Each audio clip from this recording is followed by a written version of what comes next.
and that he could never bring her back to the UK. Prince Harry's inheritance. Yes, he's got no money, yet there is more money coming along. We'll talk about tabloids on trial and how it is horrific and how they have the audacity to not be ashamed of this crowdfunder for poor Thomas Markle. So we've a lot to dissect. Let's start with this high-powered business meeting, Kinsey, in the Hamptons over Meghan's new brand. So this brand, I mean, I feel like there have been births that have been quicker than this brand.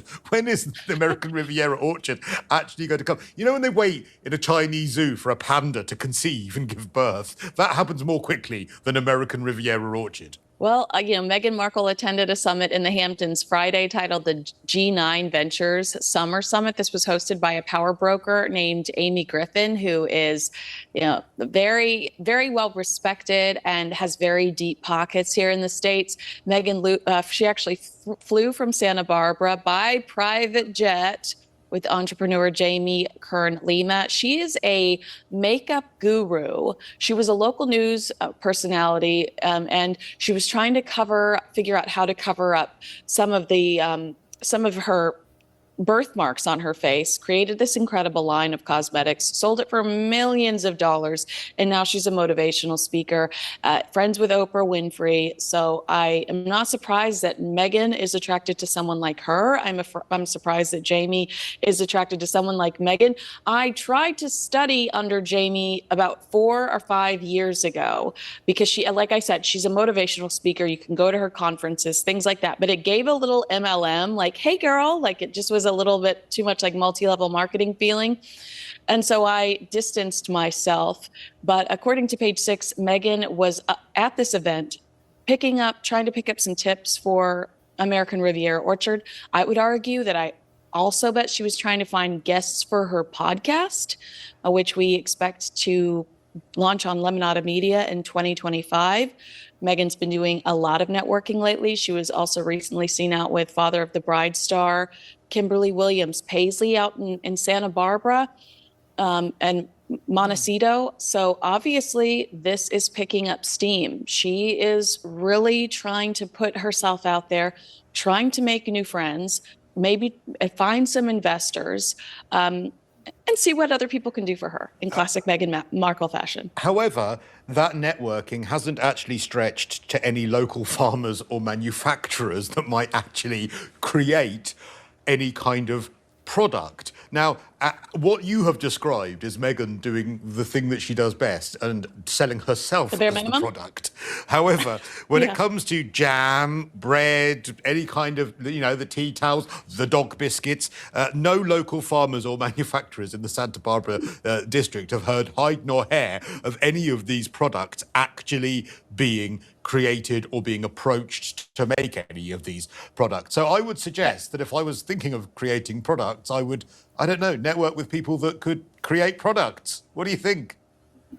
Well, it certainly sounds like the only thing that is moving forward aggressively is Meghan's new Netflix series, which, according to Page Six, looks gorgeous. This is where she is trying to pull off a Martha Stewart lifestyle type deal.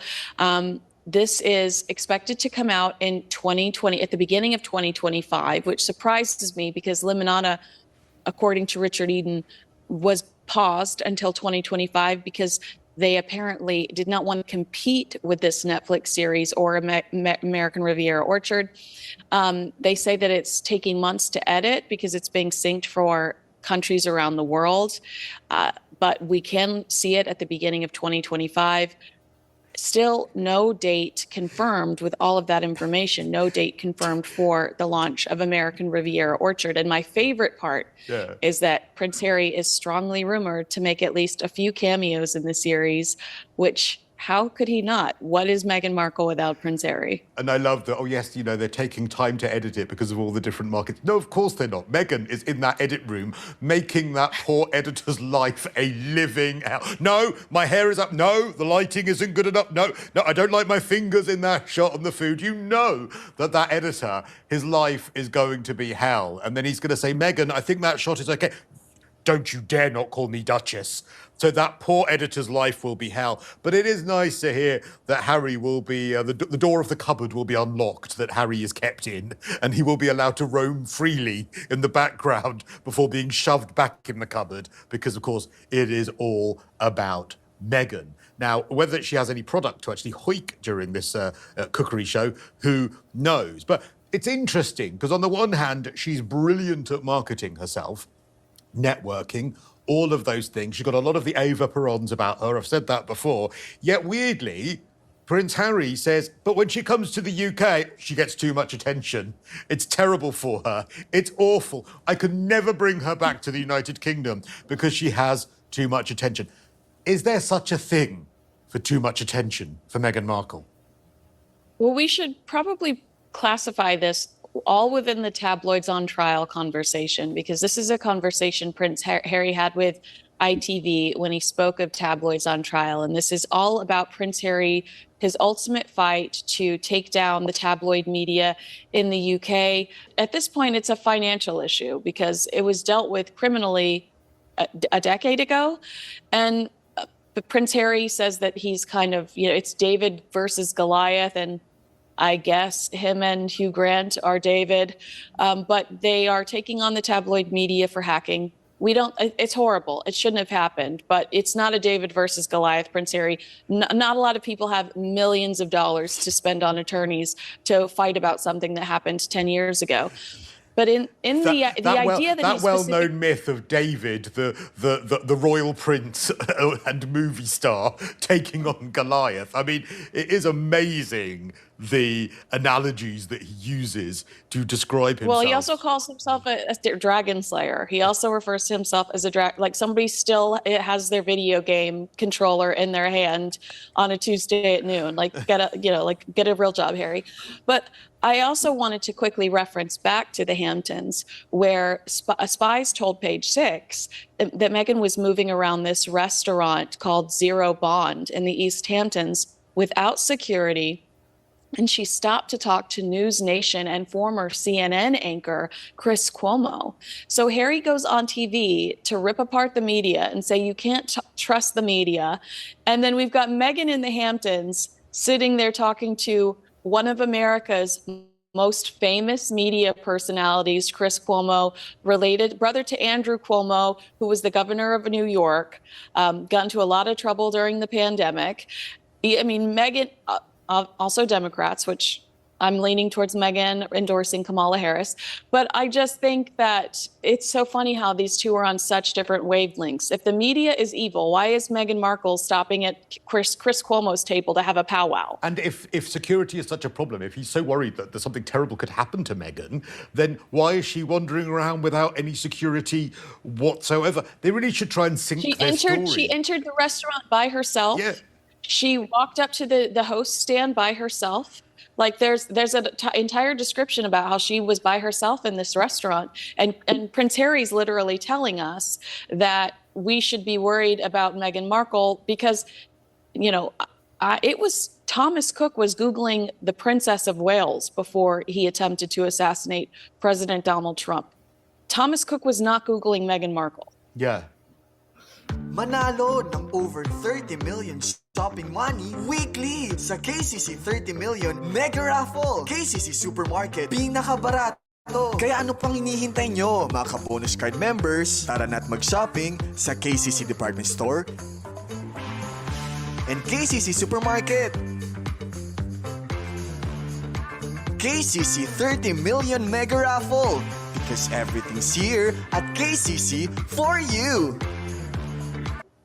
We looked at Emma Sleep, just felt like a perfect fit for me. And I also got 2 pillows from Emma Sleep, the ergonomic pillows.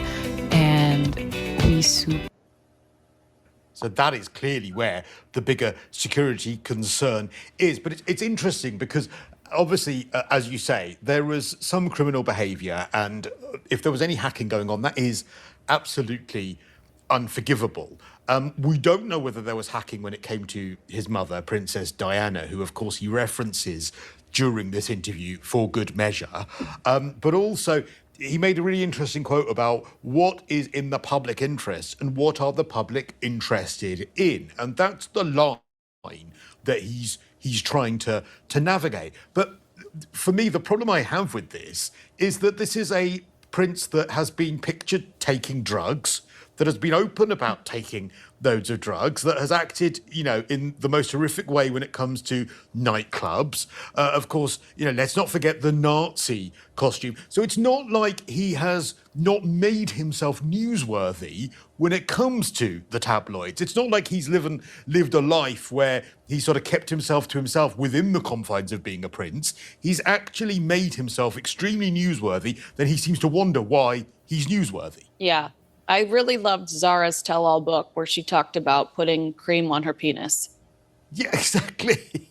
Exactly. I mean, exactly that. And I think that all completely undermines where he stands on this. And the other thing, of course, is you're actually absolutely right. The media is absolutely terrible and it's awful, but I'm going to write a book that is so telling about all of these sorts of things, where I reveal the most salacious details about my brother. I actually put my regiment and put the army at risk when it comes to the kills that I've made in order to make money. But boo-hoo, the tabloids are terrible to me. You cannot have it both ways. And I think that there was where Prince William did the right thing and said, right, let's draw a line under this. I'll take it out of court settlement, because he understands that firstly, although the behaviour of some of the tabloids was terrible, you have to have a relationship with them if you want a life of service going forward.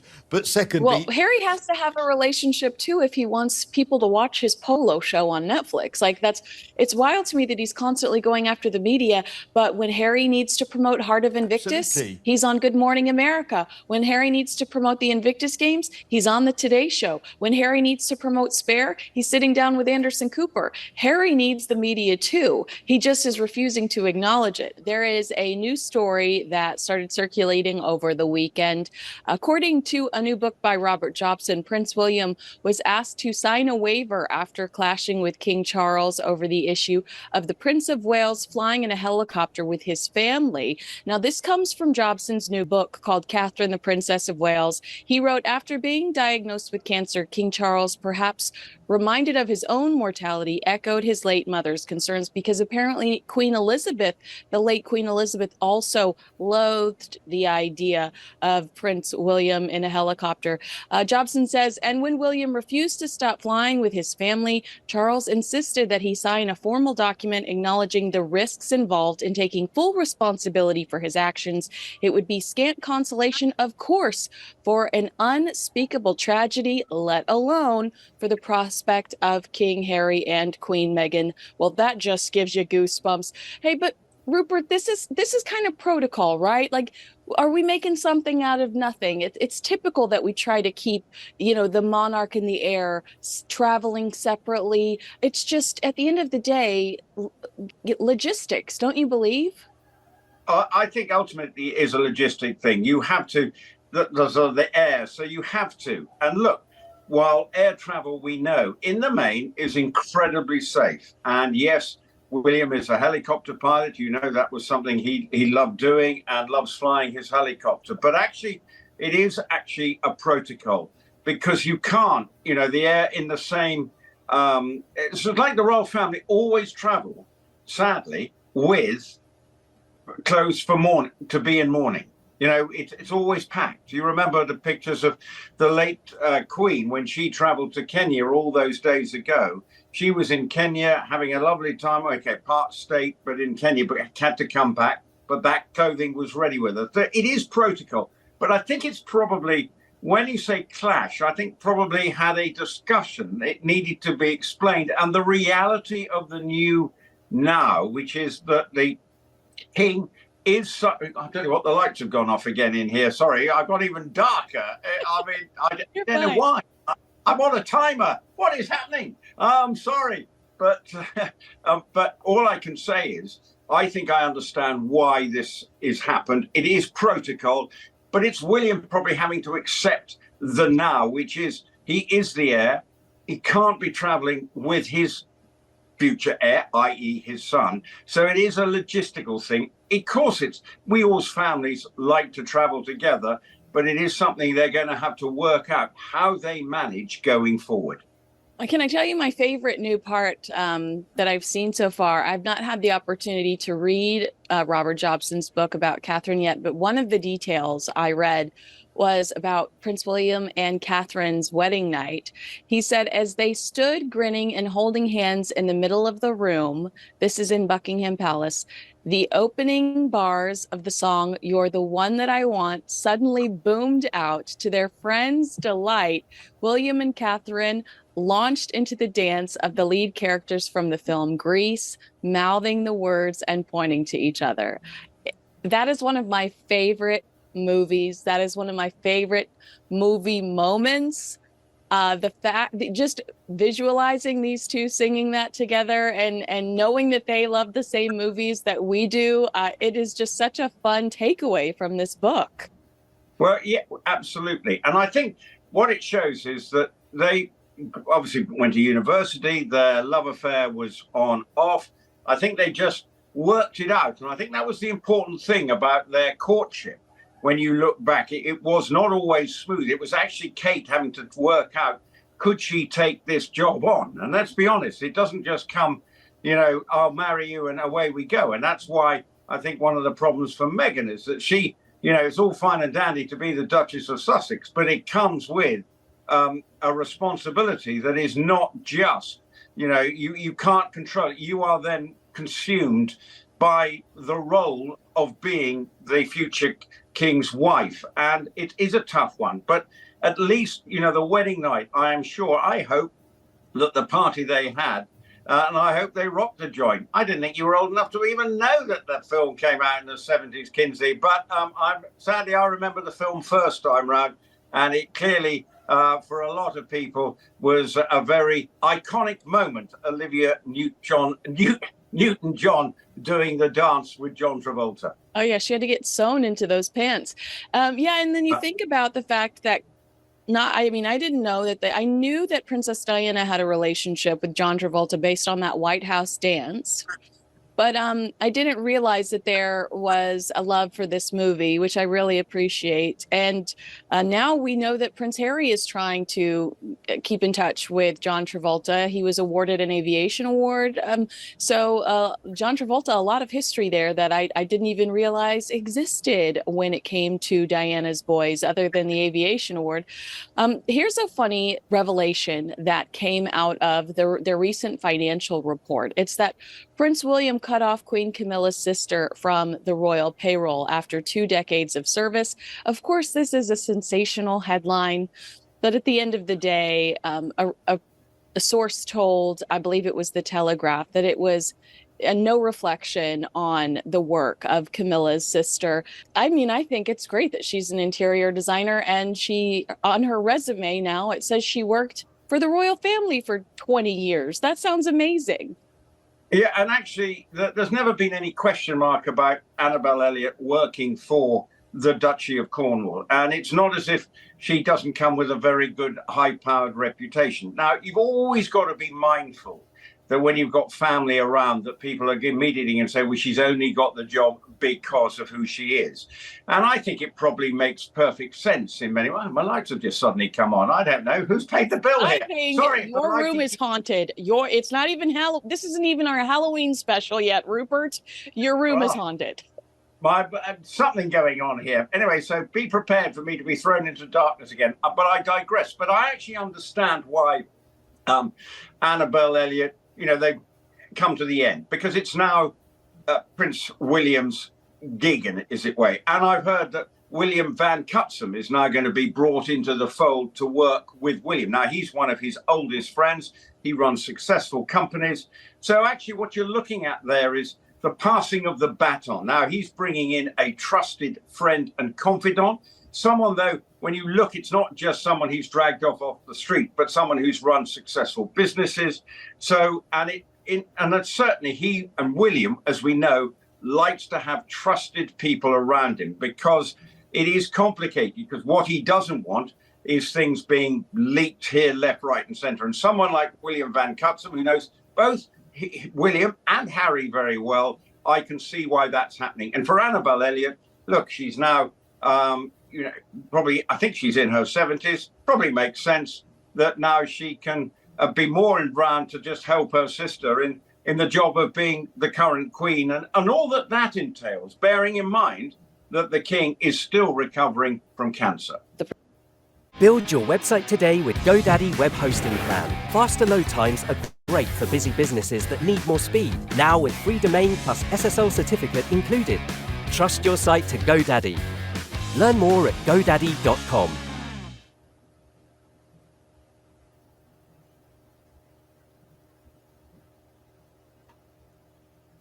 Princess of Wales found putting on that show of Unity after the Queen's death, walking around Windsor, how that was the hardest thing she'd ever had to do. And I was reminded that Catherine is not the actress. It's Meghan Markle that's the actress, and Catherine put on a much more stoic show. She was much more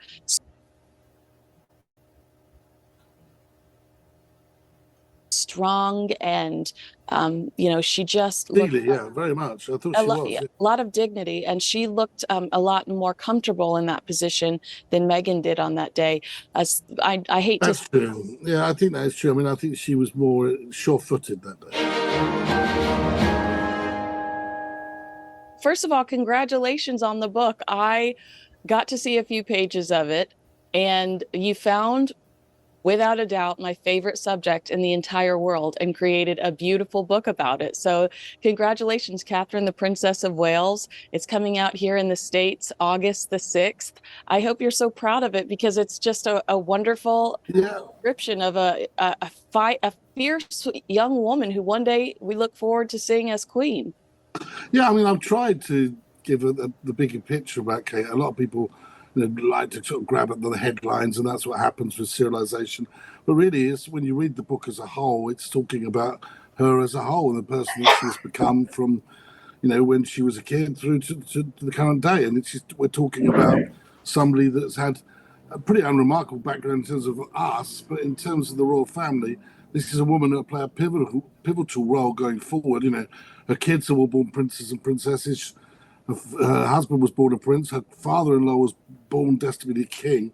That she was a girl that went to work on a double-decker bus, and so, she's crucial to making sure that the monarchy stays in touch with the people that they serve. I mean, because she has been very much one of them. Her grandfather, let's face it, was a painter and decorator. There's a lot written about trying to beef that up, but that's what he was, and that's a great profession. So was my grandfather. So she's in touch with reality. That's the point.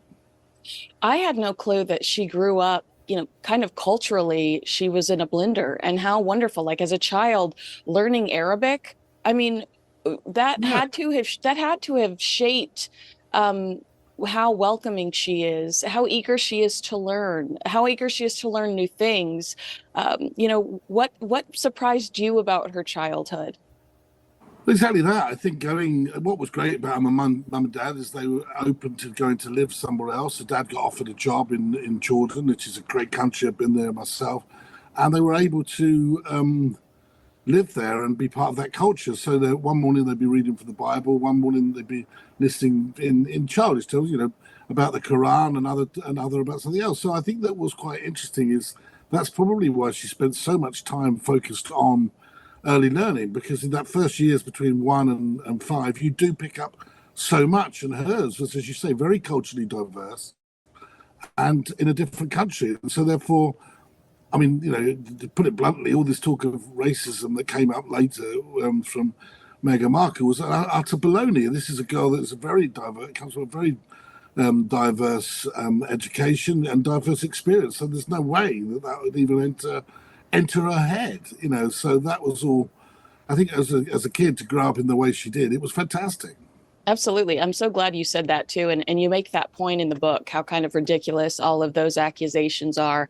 And I'm grateful for you. Of course, you're talking about some of these serializations and the headlines they're making. One of the big ones is the idea that Prince William has been asked to sign a waiver when it comes to flying in the helicopter with his family. You say not only did the Queen have an issue with this, but also King Charles. Charles. I do think that it's been kind of sensationalized. You say yourself within the book, after being diagnosed with cancer, King Charles, perhaps reminded of his own mortality, echoed his late mother's concerns. So basically, you're just saying King Charles is thinking about the future. He is focused on the future, and this is not necessarily a fist fight going on behind the scenes. He just wants Prince William to know the reality of maybe some safety concerns. Well, I think by making him sign a waiver, what you're doing is focusing his mind by saying that you shouldn't really do it. And we'll wait and see if he continues to do it. I mean, I know the Queen raised the issue with him and was quite disappointed when he flew his whole entire family up to Norfolk on one occasion, because she said you have to think about the succession. Well, think about the succession. If something terrible did happen, and helicopter crashes have happened. I mean, we've seen so many very high-profile people that situations like that have happened, and the chances of survival for something like that are pretty slim, as we've seen with in the past. So the succession will be an issue, wouldn't it? It'll be Harry, that will be King Harry and Queen Meghan. So that's a reality of it. That is what would be in terms of the line of succession if everyone was to perish. So I don't think they're being over the top. They're just saying that the heir to the throne and the spare to the heir, the next one in line, shouldn't really travel, and that's him and Prince George. But of course, that makes it difficult when he wants to take him to, say, I don't know, going to watch the football, on an aeroplane together. I think that's not really the issue of the aeroplanes; it's the helicopter.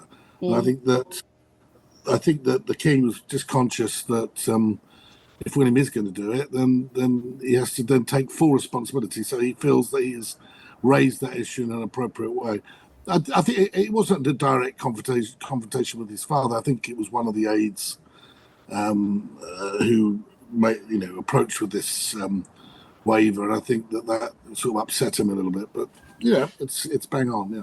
And it's protocol. I feel like they've always tried to separate the heir, and then like little Prince George, that just seems like something that has happened forever. It makes common sense, really. Yeah. So I think the King's being correct in what he's saying, as was the late Queen. Yeah. The one passage that I have been sharing like crazy, I sent it to my parents at 6:00 in the morning yesterday. I'm sure that they really appreciated waking up to that. And I'm just my face hurts from smiling about it. You have details about William and Catherine's wedding night. You write, as they stood grinning and holding hands in the middle of the room, the opening bars of the song, You're the One That I Want, suddenly boomed out. To their friends' delight, William and Catherine launched into the dance of the lead characters from the film Grease, mouthing the words and pointing at each other. And then you're just so sweet. You say, Prince William finally found the one that he wanted. I love that part. That was it painted such a fun image, visually stimulating image of these two, wild, carefree, loving a movie we all love, loving a song we all love. Do you have any other details from that night? And well, I mean, I think that really sums up how much fun they were having. I mean, yeah. They were very young. They'd been together nearly pretty much a decade actually when they got married, but the point of it is they were able to be relaxed. And I think that in private they are just quite carefree people and let their hair down. And that night was a great night for that. And the lot that was surrounded by all their family and friends. And you can only wish William and Catherine the world of love and happiness, because I think that in the last, that moment, it reminds us of a time which was a little bit more carefree. They were further down the pecking order. The Queen was still around. It was a very different time. And what we've seen since in the last 3 or 4 years, a lot of weight and responsibility has been, on William. He was totally crestfallen when he found his dad had got cancer. Then he finds his wife is treated as well.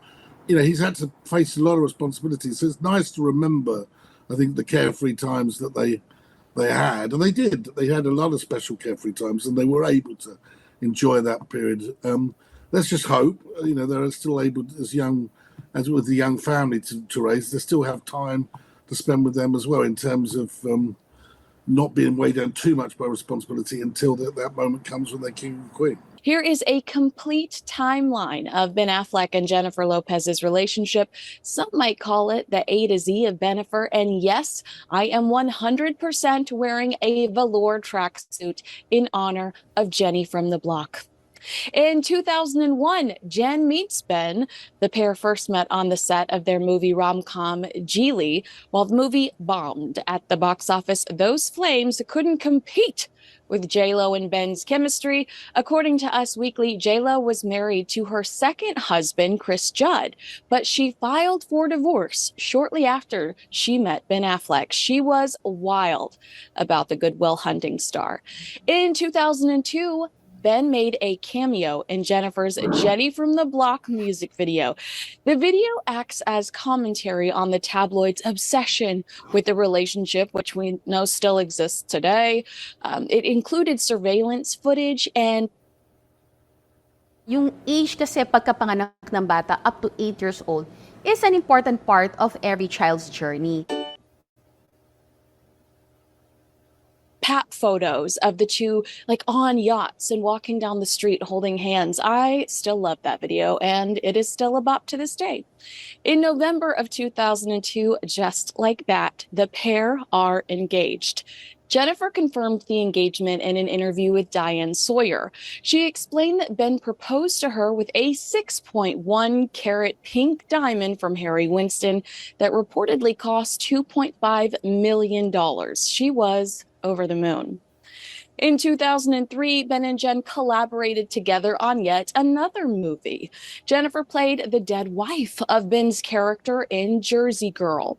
Jennifer Lopez's brief appearance as Ollie Affleck's wife, who dies early in the film, was noted primarily due to their then high-profile relationship. Some critics felt her presence was more of a distraction than a meaningful part of the movie.